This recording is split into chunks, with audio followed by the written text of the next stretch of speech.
Oras po natin, Lightmates, alas 8:47 ng umaga. Nasunog po ang 19 na mga sasakyan sa pribadong parking area malapit sa Ninoy Aquino International Airport Terminal 3 sa Pasay City nitong Lunes ng hapon.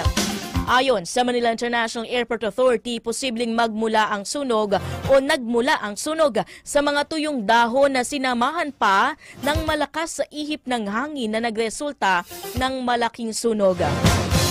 Kaagad namang rumisponde sa sunog ang MIAA Rescue and Firefighting Division para naapula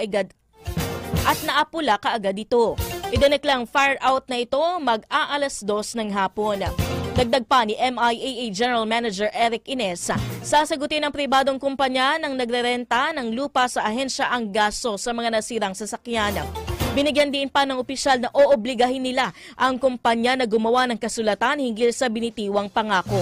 Sa ngayon, patuloy pa rin ang sinasagawang investigasyon hinggil sa dahilan ng nangyaring sunog.